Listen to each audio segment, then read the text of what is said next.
শুভ স্বাধীনতা দিবস। তাই সকল ভারতবাসীকে জানাই স্বাধীনতা দিবসের আন্তরিক প্রীতি, শুভেচ্ছা, অভিনন্দন। জয় হিন্দ। সারা বিশ্বে জল জল করুক আমাদের ভারতবর্ষ।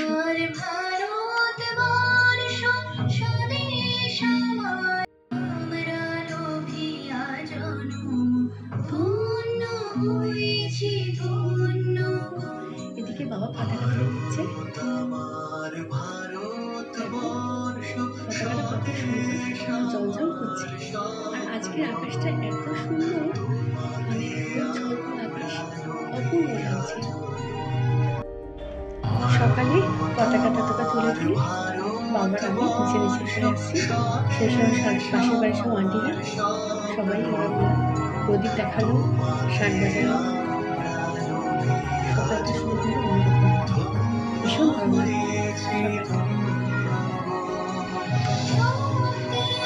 প্রত্যেক বছরের ন্যায় এবছর আমার পতাকাটা তুলে আমার কাছে নিয়ে চলে আসবে। আর এদিকে ও চলে এসেছে অফিস থেকে পতাকাটা নিবে। আর ভালো লাগছে, বেশ সুন্দর লাগছে।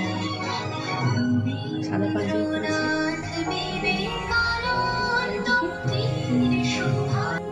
সকালে আমরা নিচে চলে এলাম রান্না করে নেবে বলে।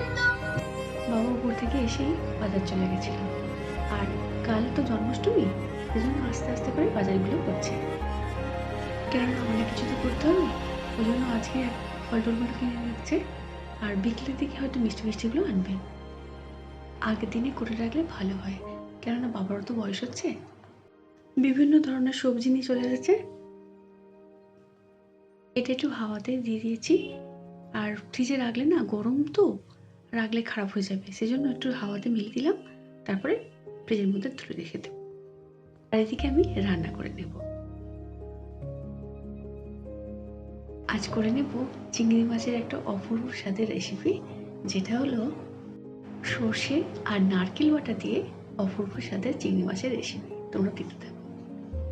সবার প্রথমে মিক্সার গ্রাইন্ডার নিয়ে নিয়েছি, আর তার মধ্যে সাদা কালো সর্ষে দিয়ে দিয়েছি, লবণ দিয়ে দিলাম, আর কিছুটা দিলাম কাঁচা লঙ্কা, এই সমানে চিনি।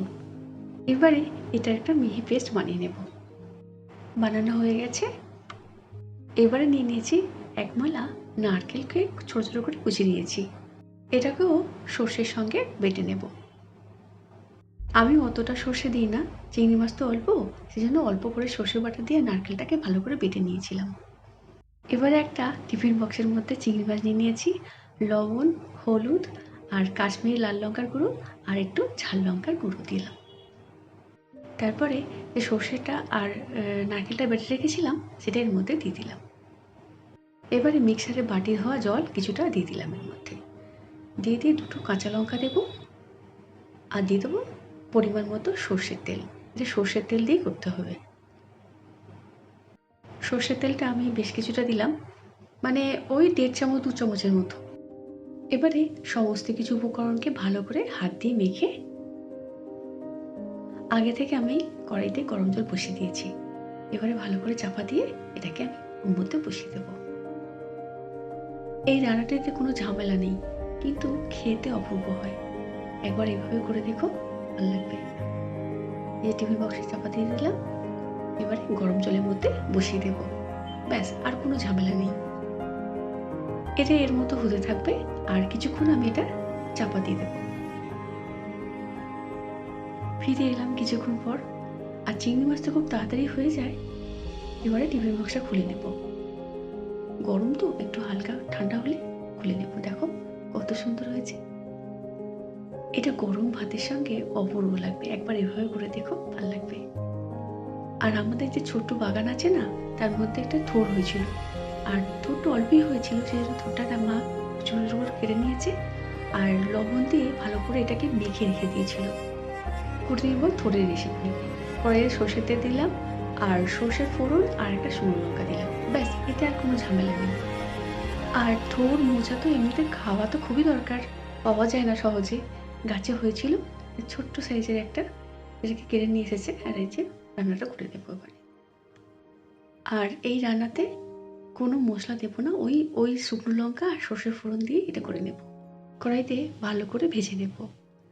আর দিয়ে দিলাম পরিমাণ মতো হলুদ, আর লবণ তো দেওয়াই আছে, সেই লবণটা দিলাম না। ভালো করে এটাকে মিশিয়ে নেব। এবার দিয়ে দেবো স্বাদ মতো চিনি। আর এইসব রান্নাতে না বেশি কিছু মশলা লাগে না। আর একটা ছোট বাটিতে আমি ময়দা গুলে রেখে দিয়েছিলাম, একটু থিকনেসের জন্য, একটু আঠা আঠা হবে সেজন্য দিয়ে দিলাম একটু ময়দার গোলা। অনেকে কি করে থোড়কে বেটে, মানে যারা সুগার টুগার থাকে তাদের সেই রসটা খেলে নাকি খুব ভালো, শুনেছি। আর এই যে হয়ে গেছে, এবার একটা ছোট বাটিতে এটা নাপিয়ে নেব। দেখো, আর এদিকে করে নেব বেগুন ভাজা, আর করে নেব শুক্তো। শুক্তোটা এর আগে দেখিয়েছিলাম, আজ আর শুক্তোটা দেখালাম না। আজ একটু তাড়াহুড়ো আছে, কেননা কাল তো জন্মাষ্টমী, আর সেই জন্য আজ কিছুটা রান্না আমি করে রেখে দেবো। কথা বলতে বলতে আমার শুক্তোটা হয়ে গেছে। দেখো, আগেই আমি মাছের ঝালটা করে রেখে দিয়েছিলাম, টেবিলের মধ্যে সমস্ত খাবার গুছিয়ে নিয়েছি। দেখো, এদিকে থোর চচ্চড়ি, আর ওর জন্য মাছ ভাজা, ওর জন্য মাছ ভাজা করতে হয়। আর এদিকে মাছের ঝালটা করে নিয়েছিলাম, সেটা দেখালাম না। আর বেগুন ভাজা, আর আর করে নিয়েছি একটু করলা ভাজা, তারপর তো চিংড়ি মাছ যেটা করলাম। দেখো, টেবিলের মধ্যে গুছিয়ে নিয়েছি। এবার দুপুর তো অনেকটা হয়েছে, এবার খাওয়া দাওয়া করে নেব। রান্না করতে কতটা টাইম নেয়, আর খাওয়া তো হয়েই যায়, তাই না? এবার টেবিলের মধ্যে সমস্ত খাবার গুছিয়ে নিয়েছি, আর মাকে বলেছি ভাতটা করো। আজ তাহলে এইটুকুই, দেখা হচ্ছে পরের কোনো ভিডিও। সবাই খুব ভালো থেকো, সঙ্গে থেকো, টাটা। দেখা হচ্ছে পরের কোনো ভিডিও।